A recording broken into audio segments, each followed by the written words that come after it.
and welcome everyone to our webinar that's offered jointly by the Mobilize Center and Restore Centers at Stanford University.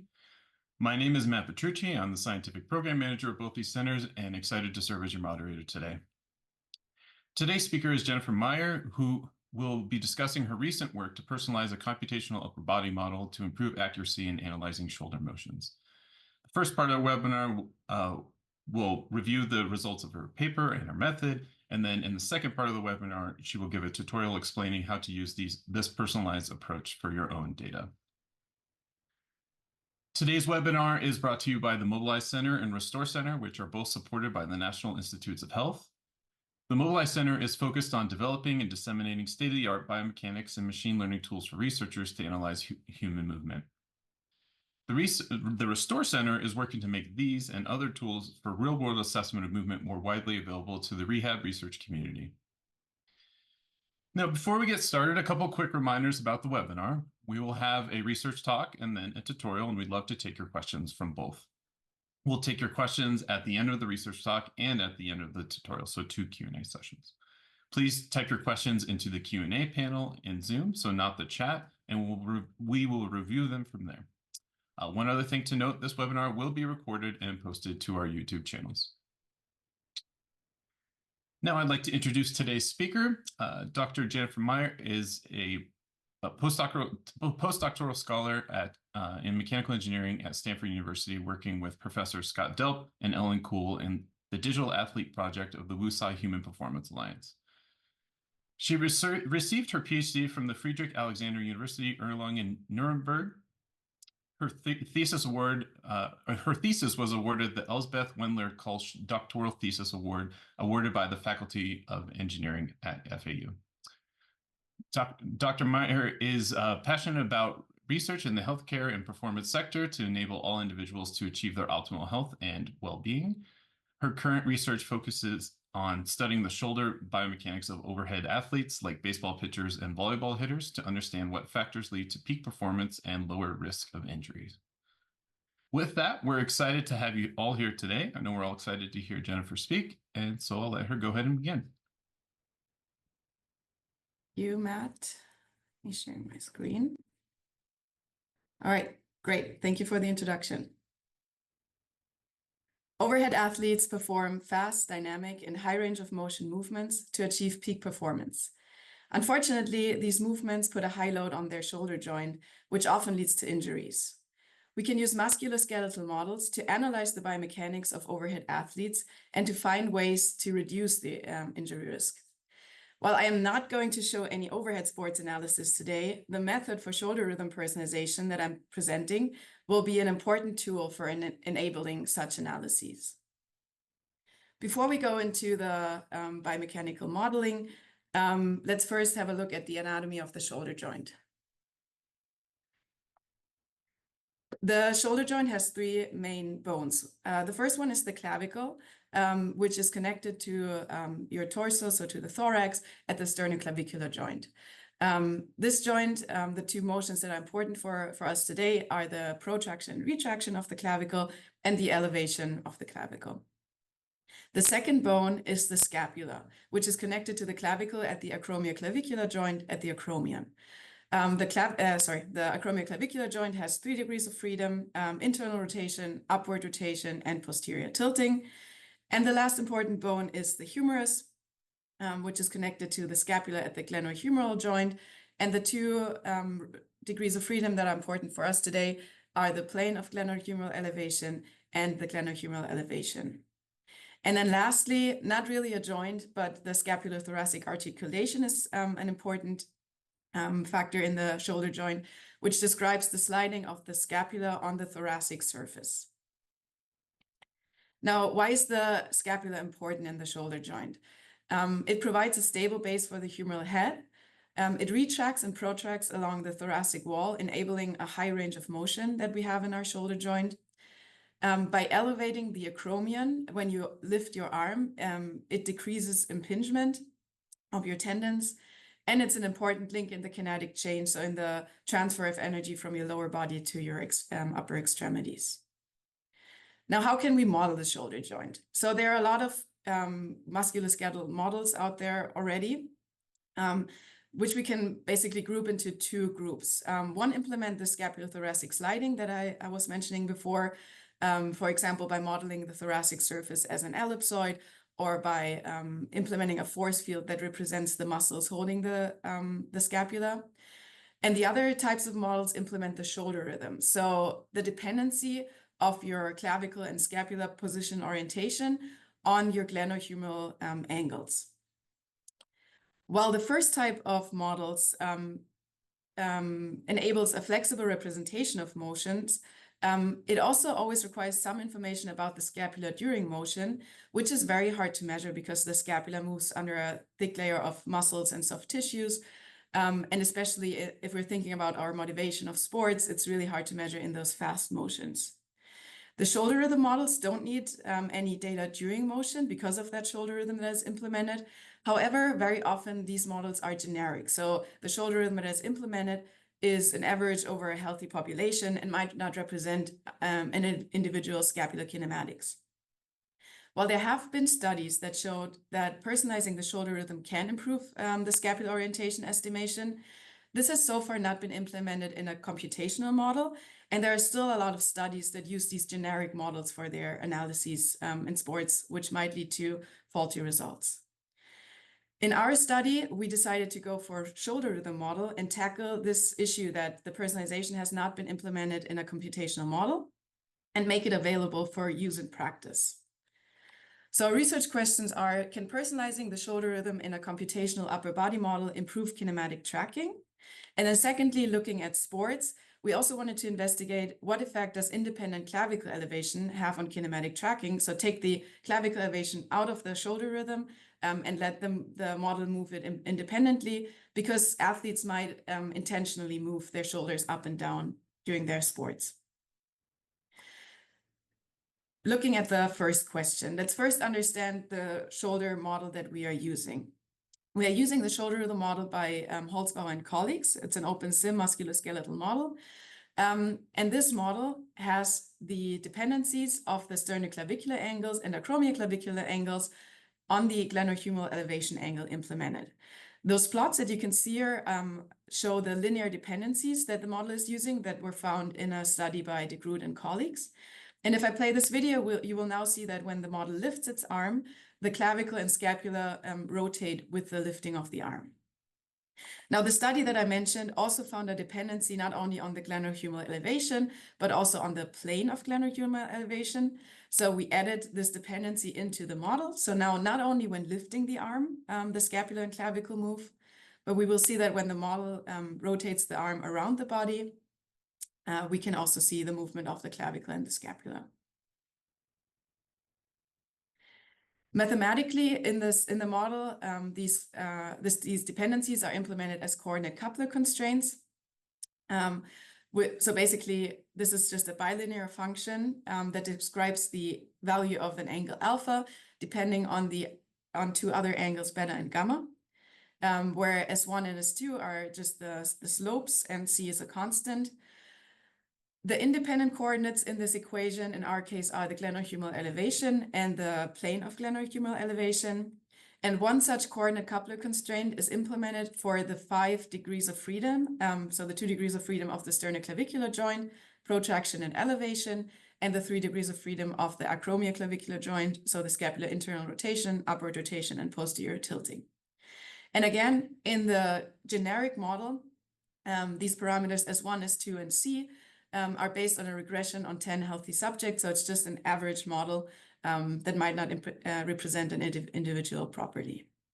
So what we do in order to personalize the shoulder rhythm is we change the values of these parameters S1, S2, and C.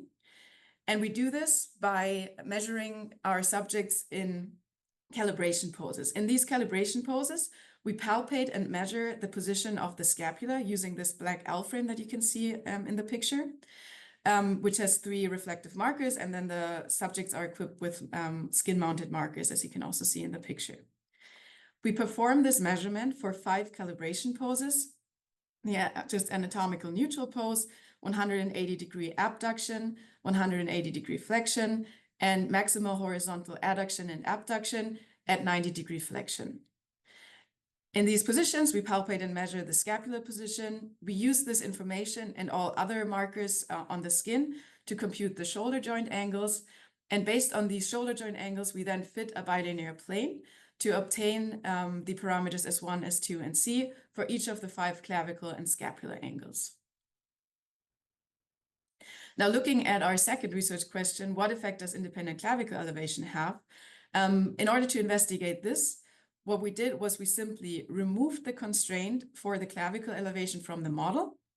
And in order to track the clavicle elevation during motion or in static poses, we tracked an estimated marker at the acromioclavicular joint. Okay, now to investigate what effect our changes have or to answer our questions, we performed a study where we had 10 young, healthy, active participants, none of them designated overhead athletes. And additionally to the 5 calibration poses, we also palpated and measured the position of their scapula in various other poses covering the 3 body planes. And additionally, those 2 poses here on the bottom are shrugging and depressing the shoulders. And then after that, they also performed dynamic arm raises in the 3 planes of motion, of the body, sorry. Based on the 2 changes we make to the model, we are in total comparing 4 different models. We have the 2 models that are fully constrained, one with generic constraints shown in red, and the one with personalized constraints shown in blue. And then we have the 2 models that can move the clavicle independently, one where the remainder of the constraints are generic in yellow on the bottom left, and one where the remainder of the constraints are personalized on the bottom right in green. We scale the models to the subject's anthropometry, and then we perform inverse kinematics by using OpenSIMOCO torque-driven marker tracking. Our error measure to see how well the models can match the shoulder kinematics is the root mean squared error compared between the experimental markers and the model markers when the models are in the poses. And we compute this for all markers on the upper body, for the scapular markers only. And then we also compare the scapular orientation between palpated measurements and the models. Looking at some results, we can see here 2 subjects in 2 different poses, 130-degree flexion on top and extension on the bottom. The white model you can see in all figures is the target model, so a model that we placed to match the palpated scapular orientation as best as possible and the measured markers. And now in red on the left, you can see the generic model that is fully constrained on the right in blue, the personalized model that is fully constrained. And if we look at the scapula in both the poses, we can see that there is a mismatch between the generic model and the target model, which is, and our personalized model can better match the scapular kinematics, as well as the shoulder height is off here in this trial and the arm kinematics, and they are better represented by the personalized model. Now, if we look at the models with independent clavicle elevation, we can see that the generic model can now better match the shoulder height because it can lower the shoulders independently. However, the scapular orientation is still off in both cases. And between the personalized model with independent clavicle elevation and constrained model, we don't see a big difference. Let's have a look at 2 more examples of the same subject where they are elevating the shoulders, so shrugging their shoulders and depressing their shoulders, where we can see that neither of the fully constrained models can represent both of those poses well. So the shoulder height is better matched for the generic model. However, the scapular position is still off. For the personalized model, we can see that it cannot match the shoulder height of the shrug. And in the depression, the shoulder is too high for the generic model, but we see a better match for the personalized model. Now, if we allow for independent clavicle elevation, we can see that both models can match the shoulder height because they can independently elevate and lower their shoulders. However, the scapular position is better matched for the personalized model in both cases. Quantitatively, as I said, we are comparing the marker error, so the root mean squared error over all markers, where we can see that all modifications to the model, so personalizing and independent clavicle elevation, can reduce the marker error compared to the generic fully constrained model if we look at all markers.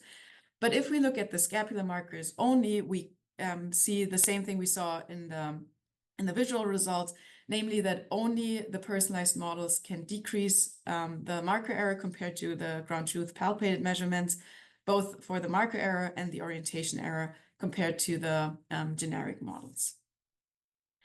In literature, very often only the scapular orientation is looked at, and we can see that the results of our study are comparable with the results of prior bone pin studies, where our model has the advantage that it doesn't need any information about the scapular position during movement that is provided in those bone pin studies.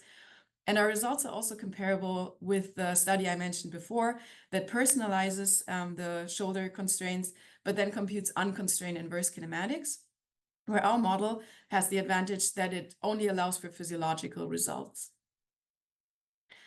For the dynamic results here, I just want to show this short video where, because we cannot palpate and measure the scapula during motion, as I mentioned before, we instead compared with the best matching static poses for which we have a ground truth palpated measurement.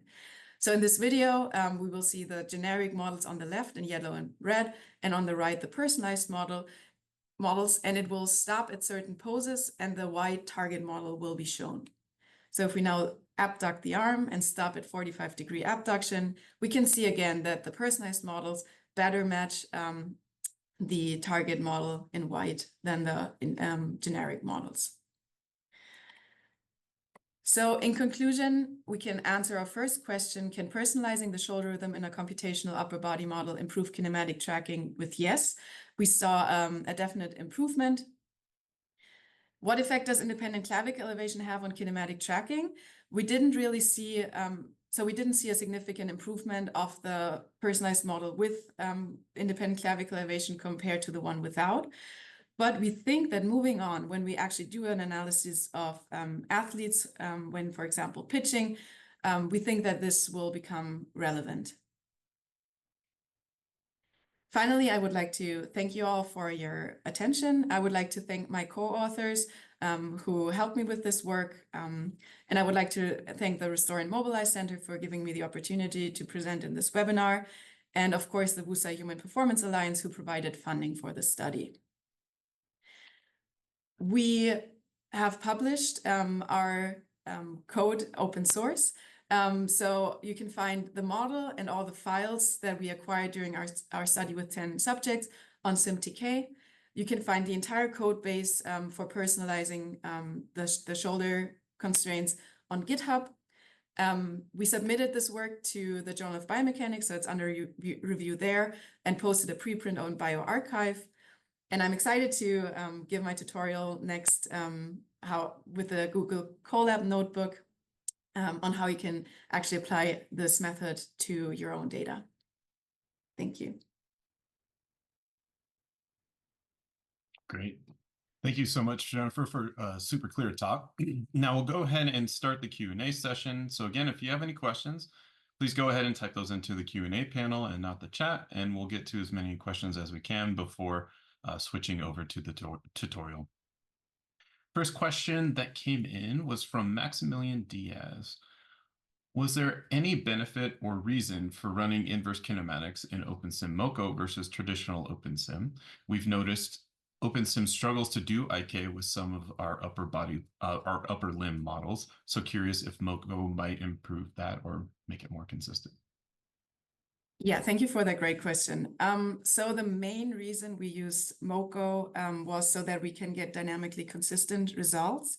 Because especially when we tried to run inverse kinematics with the models that had independent clavicle elevation, and you were, for example, trying to abduct your shoulder, we often saw very rapid changes. So the shoulder dropped from very high to very low within just one frame. And by having the MoCo goal that ensured dynamic consistency, we could reduce this rapid drop and get better results. And then since we used it for one of the trials, we then used it for all of the trials to be consistent in our evaluation. Another question is from Jonathan Gustafson. Nice presentation. Can you clarify what you mean when you say independent clavicle motion? What specifically changed in the model to make it independent? That's a good question. So for this study, we simply just removed the constraint that linked the clavicle elevation to the glenohumeral angles. So now the model can just change the elevation of the shoulders independently. We did this again to allow motions like shrugging, which usually those shoulder constraint or shoulder rhythm models cannot perform. We know that, of course, with shrugging, you're not simply moving the clavicle up and down, but there will be some motion in the scapula as well. But for simplicity and because of the way it is implemented in the model currently, we decided to go for this and see what effect will it have. Of course, in future work, we could then replace the constraints to also be dependent, to have the scapula, for example, also be dependent on the clavicle elevation. But for this study, we decided to go for this. Next question is from Felix Lefebvre. How did you choose the number and types of static poses for your calibration? Also a very good question. So there have been prior studies, and dependent on how many parameters you need to fit, you need to choose the number of poses that you measure, of course. For us, it was 3 parameters that we wanted to find out. And we chose the 5 poses to cover the entire range of motion of the shoulder, basically. So in all 3 body planes, we wanted to cover the range of motion. It would be possible to use other poses as well. Of course, more poses will make it more robust, but we kind of had a trade-off between, we don't want to spend too much time on the calibration, but we want to see the benefit of the personalization of the shoulder rhythm. Definitely. Another question from Denise below. Great talk. Do you think including humeral axial rotation in the personalized regression model would further increase accuracy? Potentially, yes. Though the humeral rotation does not have as big of an influence on the clavicle and scapular position orientation as the other 2 angles have. But yeah, it would be definitely something worth looking into. But then again, since we would be fitting more and more parameters, we would need more poses. And yeah, so we just started with the model as is. We added the dependency on the elevation plane because that was found in that study by de Groot and colleagues, and then just went from there. But yeah, there's always room for improvement. And that's also one reason why we are providing our data and our code so that everyone can use it, but also, of course, improve upon it and base their studies on it. Next question is from Brian Kirking. Do you think including muscle forces as part of the model would have a meaningful further reduction in error, especially as you start to consider higher force torque production in those different activities? Yes, I definitely think so. Because so all the measurements that we did were static or very slow motions. So we don't really know if this will accurately represent the motion during the baseball pitch, for example, or volleyball hit. The hard thing is that it's really challenging to obtain ground truth measurements. I know of some studies that are doing biplane fluoroscopy, but usually the field of view is just very small. But I definitely think that there will be an influence of muscular forces on the positions of the scapula and clavicle. So including that in the model would be, of course, then a next step. For this study, we only focused on the kinematics so far, but yeah, that's of course part of future work. Next question is from Lorenzo English. Great work. Can you explain the methods used to palpate and measure the scapular position? If I'm not mistaken, this was used as the gold standard reference model. Do we have an idea of the reliability or retest measurements of these errors of such manual measurement methods? Yeah. That is a good question. Yes, we're using it as our ground truth. All our measurements were performed by an experienced occupational therapist, and all of the measurements were performed by the same person. So at least we have consistency throughout our recordings. Yes, there is the problem that in the shoulder you have a lot of muscles, you have a lot of soft tissue movement. So it was sometimes challenging to place the tool, the L frame, onto the skin. Our tool did have like these pins, so that even if there was bulking in the muscles, we could still place the pins directly onto the skin where the bony landmarks were palpated. But yes, of course, we always need to be aware that there might be a small error in there.